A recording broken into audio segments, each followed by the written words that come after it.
Getting tinnitus as a professional musician was a disaster for me. Me and Irene was out touring with acoustic guitar and vocals when tinnitus happens. And you might have the same experience.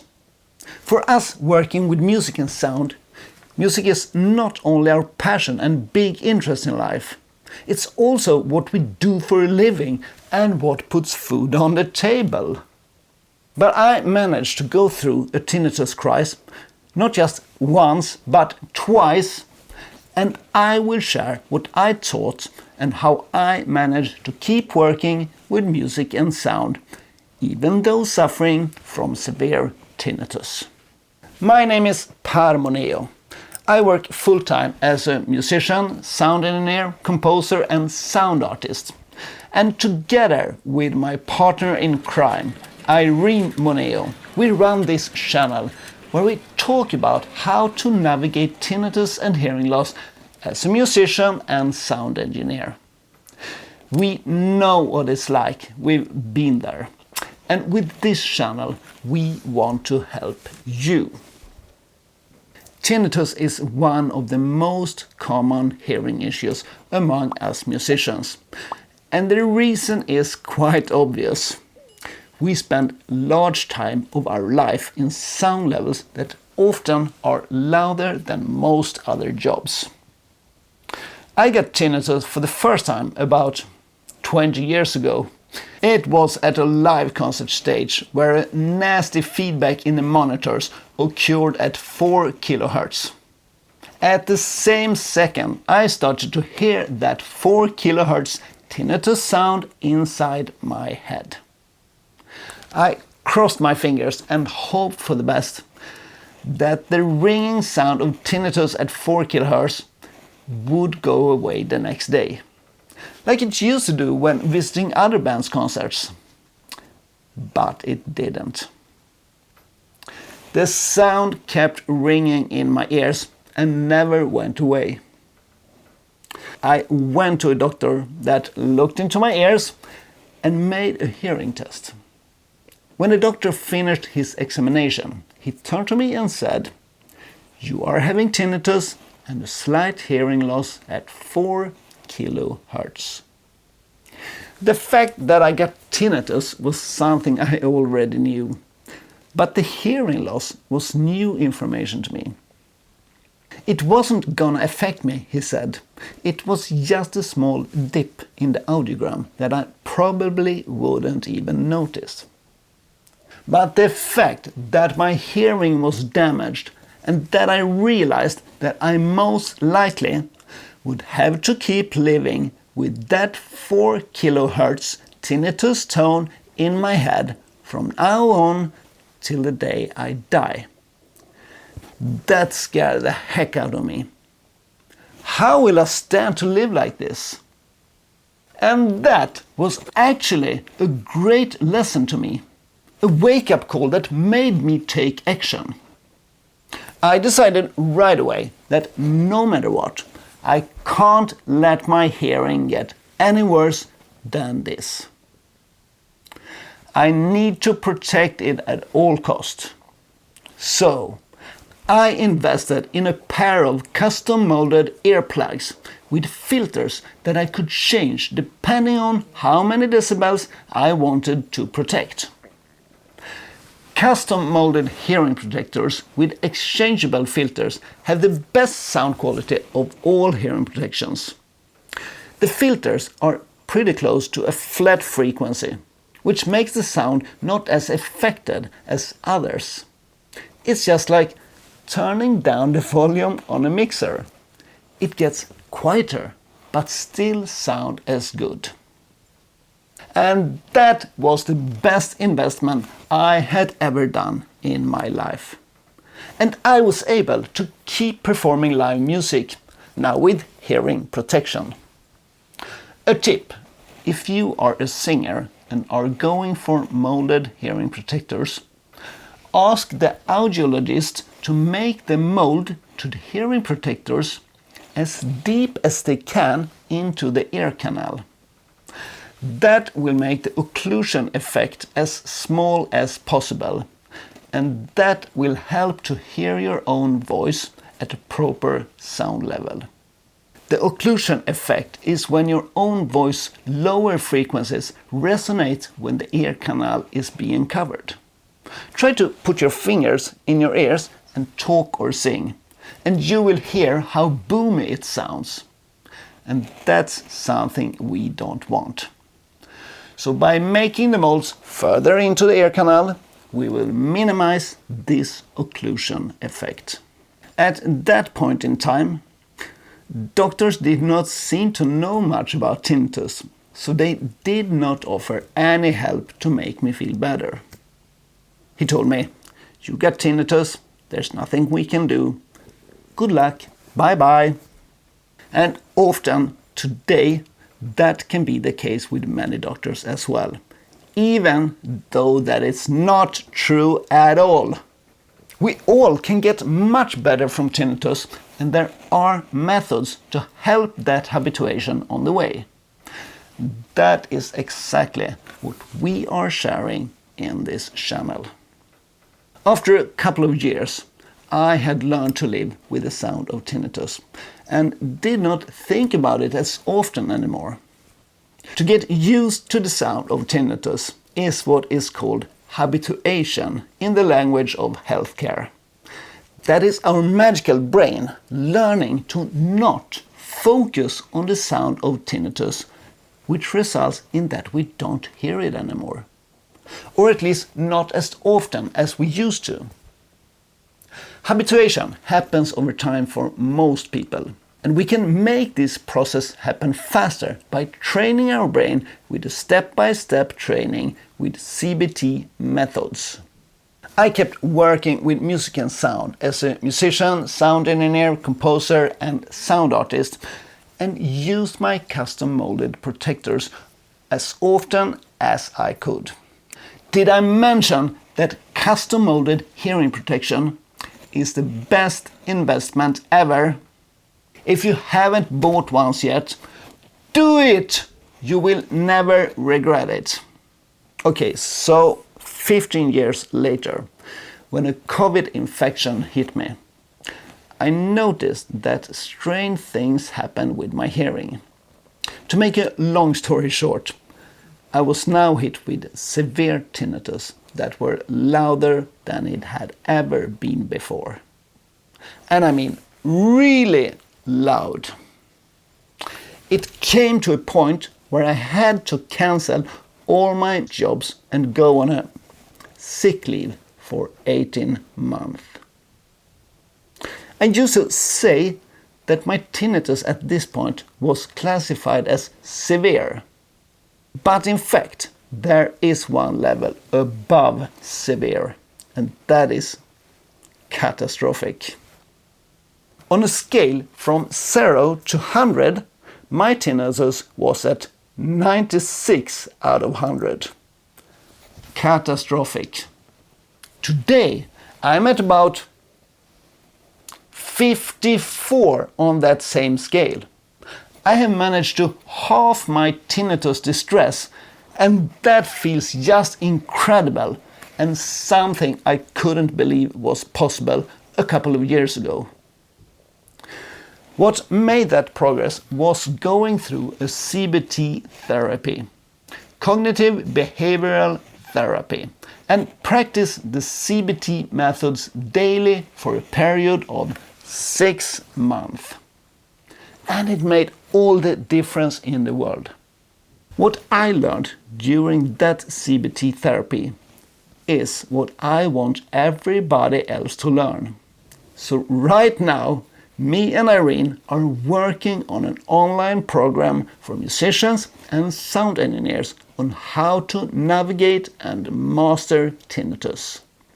If you watch this video in the future, this program is probably already out there. I put a link in the comments if you would like to get notified about this program. When tinnitus was at worst, I was convinced that I never were going to be able to keep working with music and sound. ever again. And yet, here I am, in our studio, working with music and sound. CBT methods does really work. So even if it feels impossible for you at the moment to work with music and sound because of your tinnitus, I can assure you that most people get better with time. You will adapt to this new situation and you will get better. For us working with music and sound and got struck with tinnitus, we will most likely have to change how we work with music and sound from now on if we want to keep on working with music and sound. We can't just keep on going as we had in the past and believe that our tinnitus will get better. But if we are willing to make some changes and tweaks in our life, then it's highly possible to keep working with music and sound even though suffering from tinnitus. For me, I have been changing what types of jobs I say yes to. I can't no longer be in environments with strong sound levels anymore. That means no more rock music at live stages. Studio's fine. I also say no to gigs with lots of distortion. I need music with clean sounds at the moderate sound level to feel comfortable. That means that I have been going back working more in the studio, which is something that I realize that I have been missing for a very long time.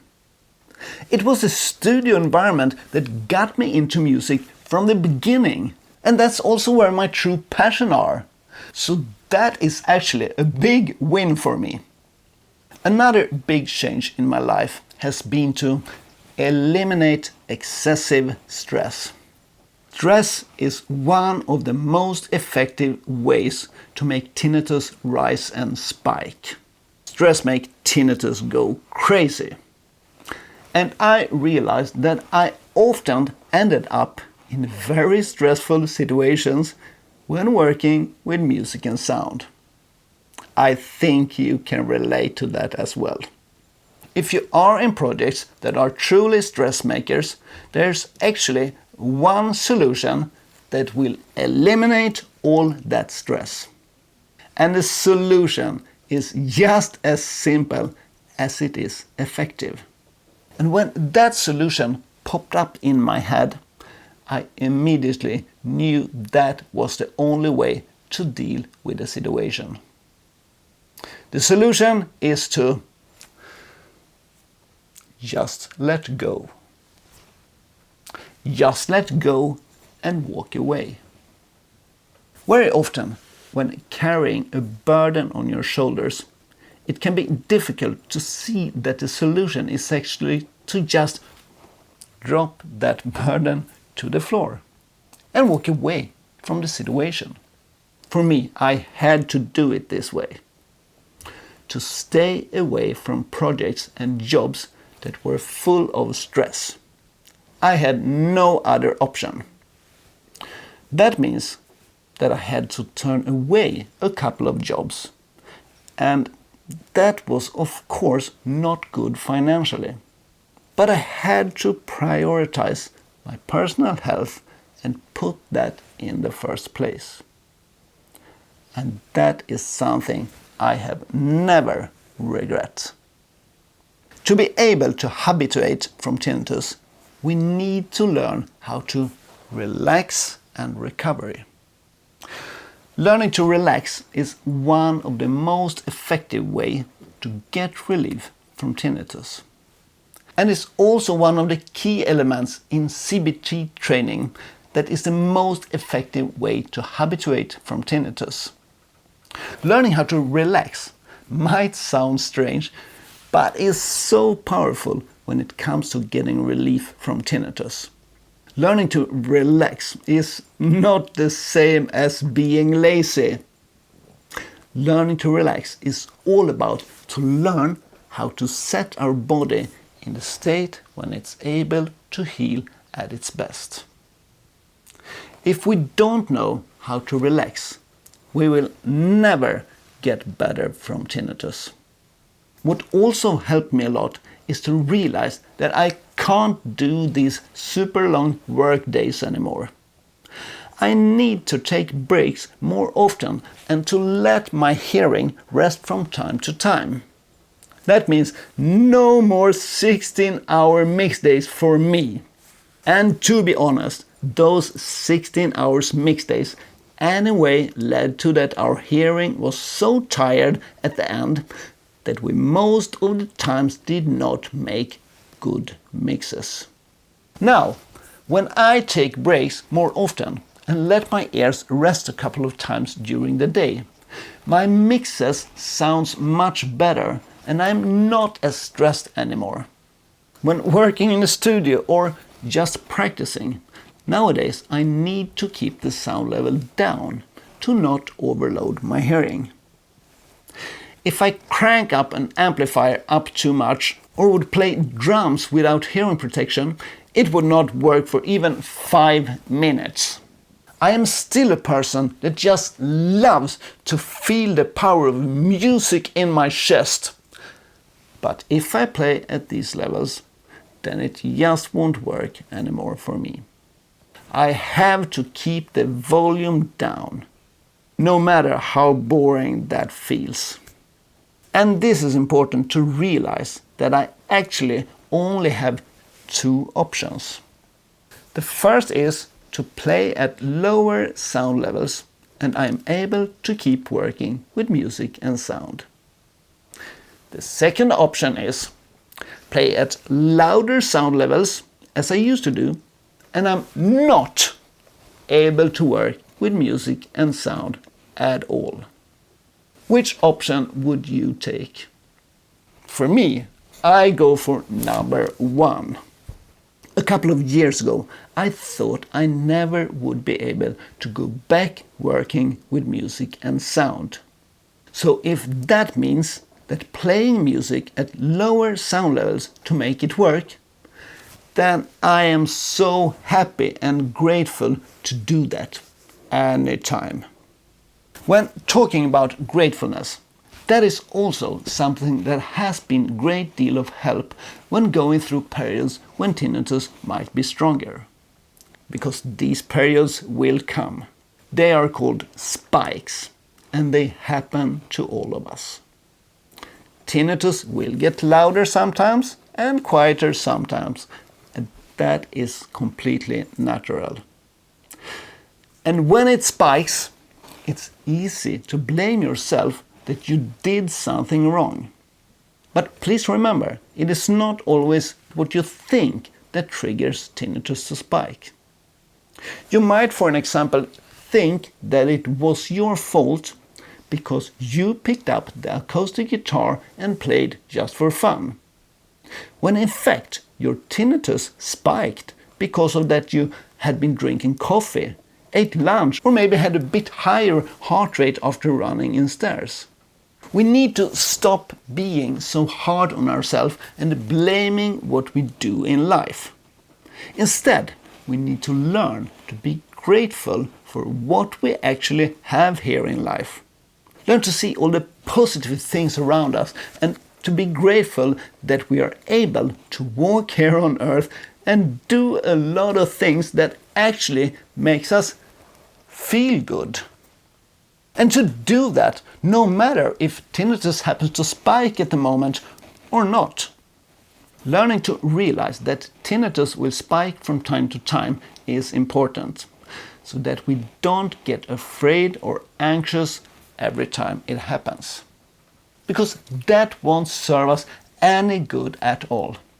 These changes in life that I made was of course because of tinnitus.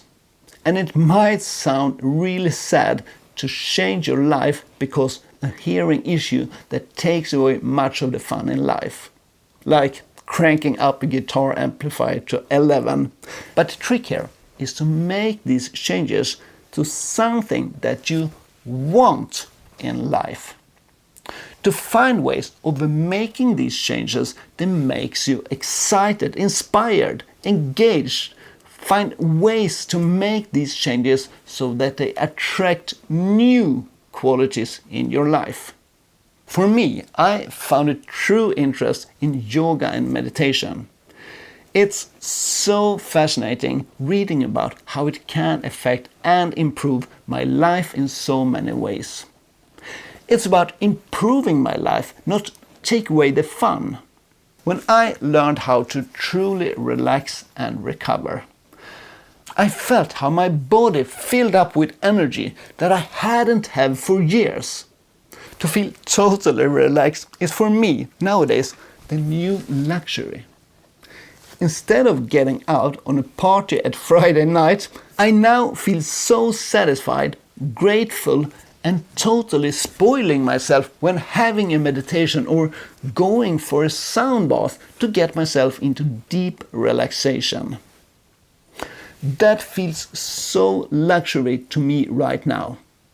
And I truly believe that deep relaxation is the new luxury. What I want with this video is to show that if we are ready to make a couple of changes in our life, it is highly possible to keep working with music and sound, even though tinnitus makes us believe the opposite. Tinnitus is not the end of a life with music, even though it might feel that way.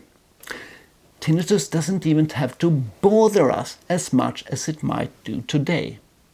There are methods that can make us learn how to not listen to the sound of tinnitus. And when we learn that, the sound of tinnitus starts to fade away. To be something that is there in the background without affecting us as much. And making these changes in life might even be your best chance to make you create the life you truly want to live. Filled with activities that you're truly passionate about. Tinnitus can actually be the turning point of your life where you pick up your dreams and start working towards them, creating a life that you feel good about. When tinnitus hit me the first time, it was one of the most important eye-opening moments in my music career. To actually make that investment in custom-molded hearing protectors that would save my future hearing. Life goes up and down, and that is something we all know. And so does our hearing as well. Either by an accident, hearing damage, infection, or simply decreasing with age, which is totally normal and something that most of us has to deal with sooner or later. What's important to realize is that no matter what happens, it's not the end. It's just the beginning of something a little bit different. And life will bring us something different all the time as long as we live. And every day we live is actually a day to celebrate, a day that we can fill with the things that are most important to us. And when we learn to appreciate life and what we can do with it, then something like tinnitus won't bother us as much as it might do at this moment. Talking about tinnitus and hearing health for us who work with music and sound is something I am very passionate about. I have learned so much about my hearing and are a bit frustrated that not more musicians and sound engineers out there seems to be willing to talk about it. And that is something I want to change with this channel. If you find this interesting, please consider hitting that subscribe button and please write something in the comments. I would love to hear what you think about this topic, or if you have a story yourself that you would like to share. I would love to hear it from you. We will keep posting videos like this and are grateful that you stayed and watched this far. So keep an eye on the channel and breathe relax, and we see you in the next video. Ciao!